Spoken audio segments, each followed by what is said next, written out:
This is Free to Exchange, the show where free-thinking scholars, free markets, and, ironically, free public television all meet. I'm your host, Ben Powell. For markets to function well, private property rights need to be secure. But we often overestimate the role that governments play in protecting us from theft and fraud, and underestimate the role that market forces play in protecting us. So on today's show, we're going to discuss the economics of self-governance. My first guest is Dr. Peter Boettke. Dr. Boettke is the University Professor of Economics and Philosophy and the BB&T Professor for the Study of Capitalism at George Mason University. He's the author of 11 books. Among the recent ones is Challenging Institutional Analysis and Development.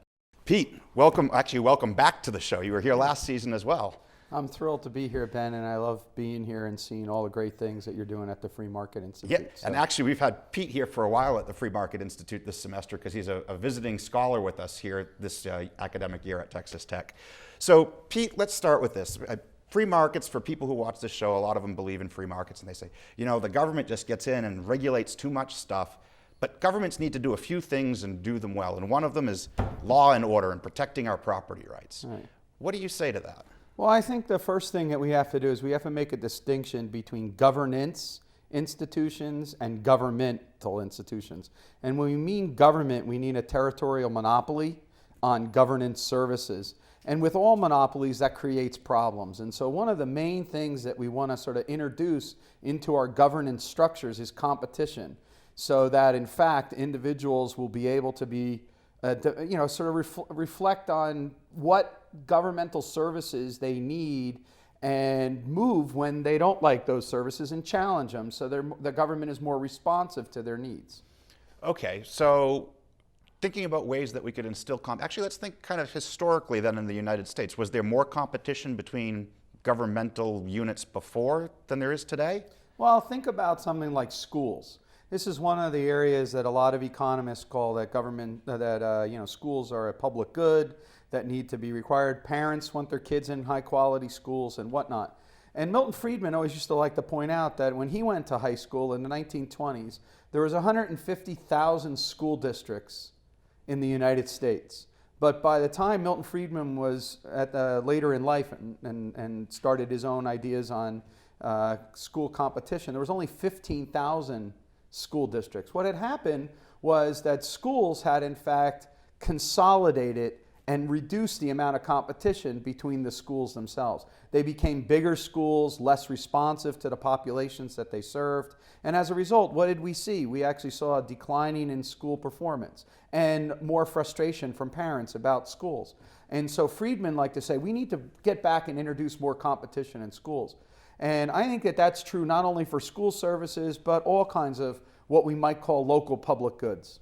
So what do you have in mind for other local public goods then? So let's take your most extreme one, which is police services. All right. During the 20th century, especially post-World War II, we started having this idea of what was called the Unigov movement.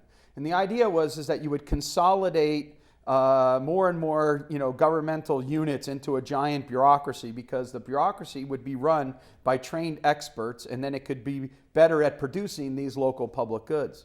But one of the things that we saw as a result of that is that the police became more worried with output targets than satisfying the public safety concerns of their constituents. They tended not to live in the districts anymore. They tended to actually one of their ideas was, what is efficient is the maximum number of arrests rather than producing public safety. So we had a lot of frustration that was voiced, especially in minority communities. So right as we're getting more and more consolidation and supposedly this efficient bureaucracy, we also had more distrust with the police units, more frustration with the way the police units responded to the local citizens. And as a result, the local community not willing to engage in the co-production of public safety, which is essential for the respect of property rights. So if I was playing devil's advocate, though, I'd say, what do you mean, though, competition with police? We're going to have two police agencies? Aren't they going to be shooting each other? No. Well, we're going to have... He looked at me like I was silly. Yeah, no. That's not true. It's not. You could imagine that. People will first envision something like gangs fighting over their territory or whatever. What I'm talking about right now is more decentralized local police that in fact rely on the citizenry to be co-producers in public safety. The police would not be so consolidated and removed from the communities that they serve. Just use some examples like what recently happened in Ferguson, for example, this summer, right? A lot of that is because, or in LA, in both cases, what you have is a community police that is no longer the police for the community. They stand outside of the community. They don't work on the community needs of law and order or of public safety. Really what we want is not law and order. What we want to produce is the good called public safety. We want security of our property rights. We want to be able to make investments in that property, in that community, without having to worry about those investments being confiscated by thugs. Private predation. But when we remove the local police from concerns of the local community and instead make them respondent to higher levels of government, what you get is they no longer worry about what the community cares about. They worry about meeting the output targets. And what we've seen is the militarization of the police in the United States, which is not anything that a local community would do. We've seen it on college campuses, in fact, because of the war on drugs and the war on terror. We actually have a militarization of police. At George Mason University, we actually had SWAT teams, come into the dorm to bust, 4 kids that were, smoking pot and working on eating potato chips as if they were a danger to society.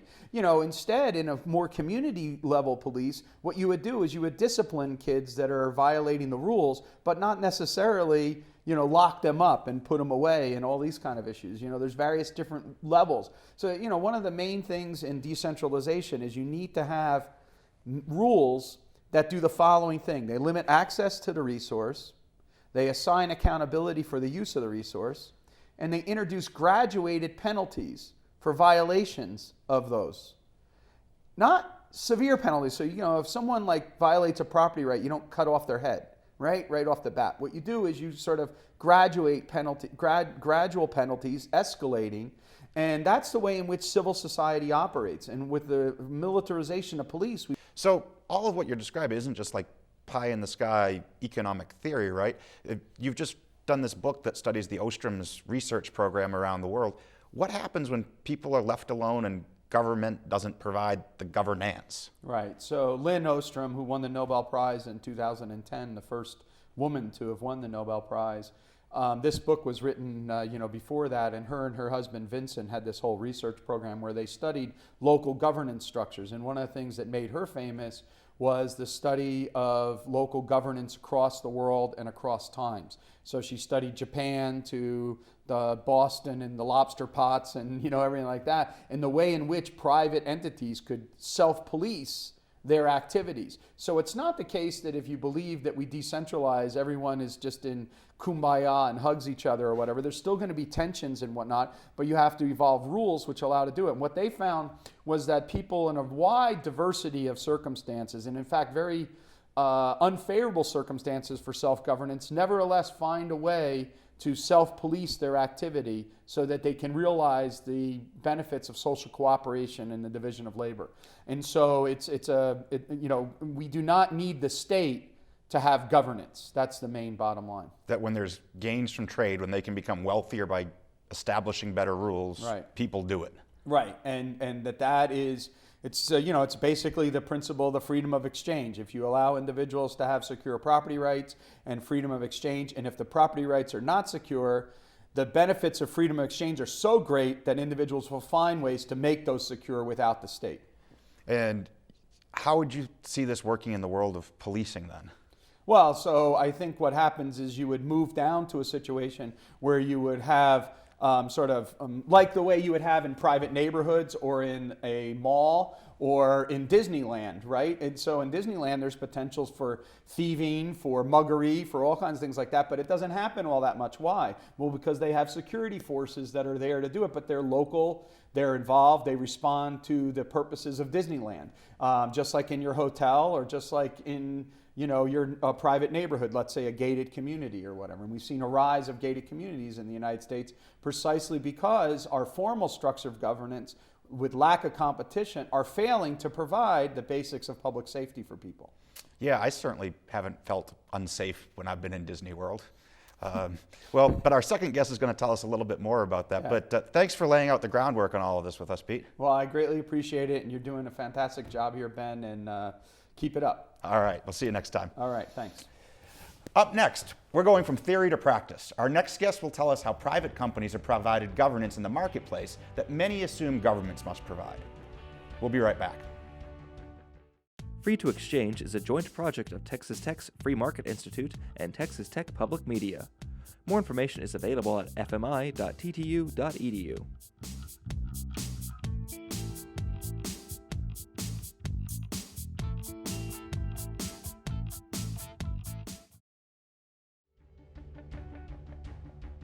Welcome back. Joining me now is Dr. Edward Stringham.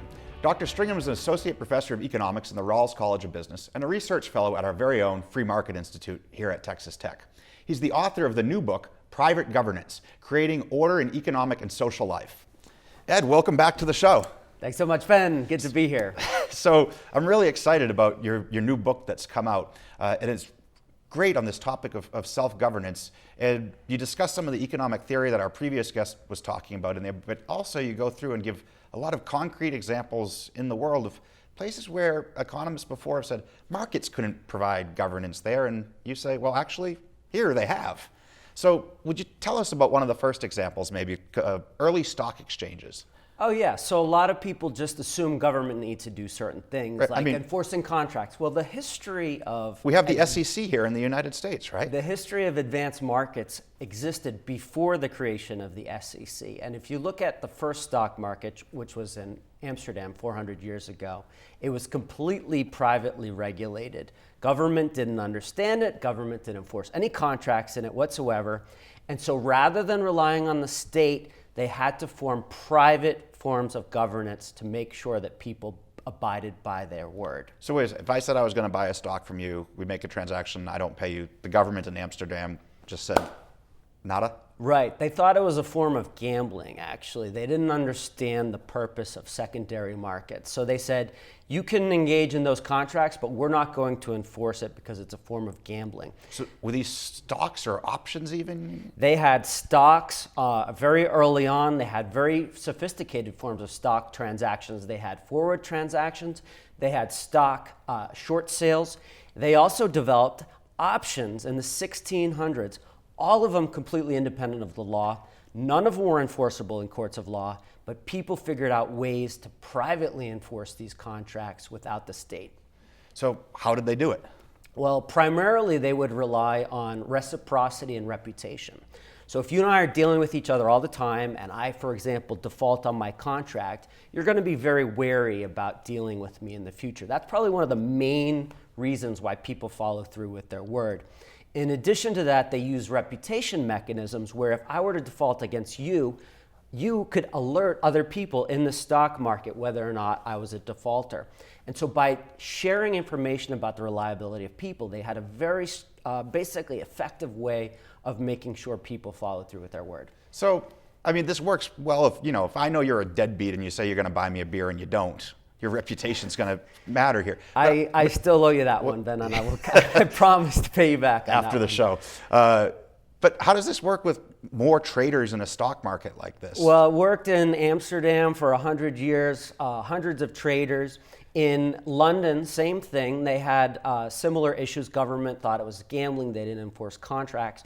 And there, as the market grew bigger, they started creating more formal mechanisms. And specifically, they would start transforming private places like a coffee house into a private club to create and enforce rules. So in the early days, they would start putting a defaulter's name on a blackboard to say, this person is not trustworthy. Over time, they started creating more and more rules and created basically a private club out of a coffee house. And you see that in London, you see that in New York. The precursor to the New York Stock Exchange was the Tontine Coffee House and Tavern. So you could order more than just coffee. And they had a constitution, a private constitution, where they adopted rules. Moving forward, when the New York Stock Exchange was created, they had all sorts of rules. No standing on tables, no cursing, and a lot of the things that we think about that the SEC needs to enforce, they were done privately. So moving to the modern era then, though, could stock markets operate like this today? Yeah, I mean, a lot of the important mechanisms that were in place then still exist today. The New York Stock Exchange still provides important ways of assurances for investors. If you're investing on a company that's listed on the big board, you know that they have higher listing requirements. Smaller exchanges, such as London Stock Exchange Alternative Investment Market, has more flexible rules. And so people have the ability to opt into different structures depending on what they think is best. Another great example I'll mention are futures markets. If you and I make a contract on a futures market, we have to deal with the possibility of default risk of both of us. Well, instead, when you and I make a contract on a futures market, actually both of us are making contract separately with the futures exchange, and they're absorbing and managing counterparty default risk. And so they have all sorts of requirements to make sure that people follow through with their contract, and if anybody defaults, the other party's not the one that's going to bear those losses. And to tie this back actually to our last guest, he was talking about competition being key here. When we look at the modern world, there's lots of stock exchanges, right? Yeah, in the United States, we used to have a lot more consolidated stock exchange, Curb Exchange, which is now the American Exchange, and the NASDAQ. All of these things were competing with the Boston Stock Exchange, Philadelphia Stock Exchange. After the creation of the SEC, unfortunately, they started monopolizing a lot of the rules. They started imposing a lot of the rules that the New York Stock Exchange had actually evolved. They imposed it on all parties, and a lot of the benefits of competition have been restricted. So New York Stock Exchange is still great, and I think they're doing a great job, but the market is restricted, including them, and they're playing a less important role than they could if we had more of exchange as a regulator. Competition and governance of different stock exchanges offering different rules to find out what's best instead of listening to an SEC bureaucrat. Right. It's not exactly clear when a particular rule is imposed, whether it's going to make sense. If it's going to cost investors much more than it's worth to investors, we shouldn't have that rule. SEC doesn't know what the benefits and costs of any of these rules are. They just impose them. Dodd-Frank, they just come up with a laundry list. Well, let's impose this, let's impose that, let's impose that. Sarbanes-Oxley, another one of these onerous things. And not looking at, does the investor want that? Right now, qualified institutional investors are allowed to opt out of many of the SEC rules, and they have a lot more freedom, and I'm proposing to allow more people to do that. All right, you've got me on stock exchanges, but let's take it to another level then. For people watching the show, maybe they don't make transactions with they might have an IRA or something, but not making stock transactions all the time. How about self-governance in normal markets that people participate in? Well, every single time you make a transaction that you're using a payment processor, such as Visa, MasterCard, American Express, or PayPal, for example, you are hiring a third party, private third party, to manage and process third-party counter-default risk. So you actually have the ability to give a stranger your information, and if that stranger steals from you, PayPal or American Express is assuming the costs of that fraud. And so because you're paying these payment processors to deal with it, they have an incentive to manage and minimize the problems associated with fraud. So the vast majority of transactions, the better that PayPal or American Express can manage fraud, the less important it becomes when somebody causes problems and you can't go to government courts.